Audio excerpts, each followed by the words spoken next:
Let me just check for sure. He pulled out his ID with an exaggerated flair. Let's see.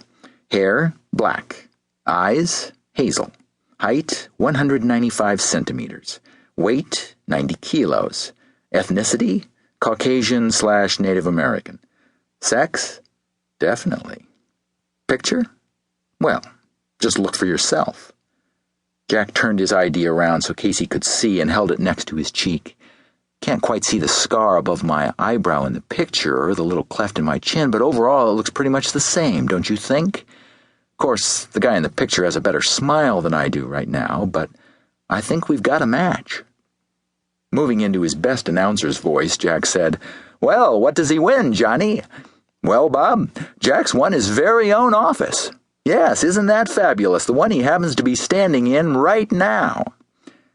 "So, Miss Wells, it looks like I'm who and where I'm supposed to be. You, on the other hand, may be neither of those. Now, I'll grant you that on some rare occasions the janitor has left my door unlocked, and I can't deny the public needs access to my office, and I also can't deny that you should never stand when you can sit, nor sit when you can lie down, for that matter, but none of that's relevant right now. The only relevant thing is that you're where you shouldn't necessarily be. Let me check a couple things on my AI security before I simply open the door and let you waltz out of here." Jack moved his desk towards his chair. "Do you mind?" "Oh, sorry."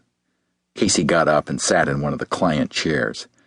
He lost another little bit of his indignation and suspicion as he admired Casey's saunter to the straightback. He faced the retinal scanner on his AI, placed his right forefinger on the scanning pad, and quietly recited his passphrase. The AI blinked to life. "Ready when you are, Jack," the AI breathed in a sultry Marilyn Monroe voice. Casey tried in vain to suppress a small grin and averted her eyes to the floor.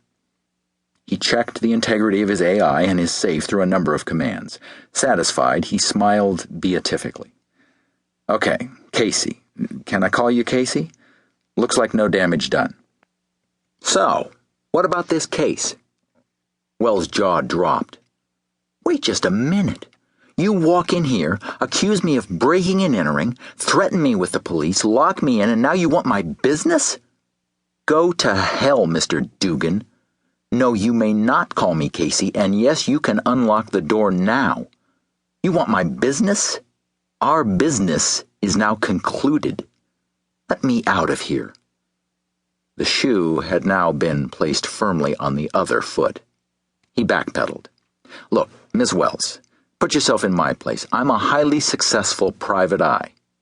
So, what's a little exaggeration among friends, Jack thought. My office and my AI files are my life and my clients' lives. I've got a lot of confidential information stored in here, and I'd be negligent to my clients if I didn't do whatever necessary to protect their interests. Let's assume, for the sake of discussion, that you were my client, and I had all of your records dealing with your case on my AI. Would you want even the possibility that I hadn't checked out some perfect stranger whom I caught in the vicinity of that information? The conversation morphed into a tennis match of personal power. Volley to Ms. Wells. Casey softened a bit. "Okay, I see your point. I guess I just don't like being called a thief and locked in like a caged animal." Dugan matched her civility. Of course, with potential income at stake, conciliation came more easily. "Look, Ms. Wells, I'm truly sorry about the police stuff, and I'm sorry I locked you in. I hope you can appreciate my situation and my concern for my client's well-being. I'm a lot like a mother bear protecting her cubs. Don't pour it on too thick, Dugan. Will you accept my apology?" She paused, contemplating the offer. A sheepish look came over her face. "Well, you are a private investigator and need to ensure your privacy after all. Besides, it is your office.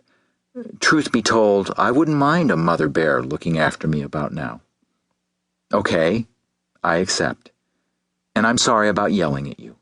I felt kind of intimidated and reacted out of self-defense." Point and set to Mr. Dugan.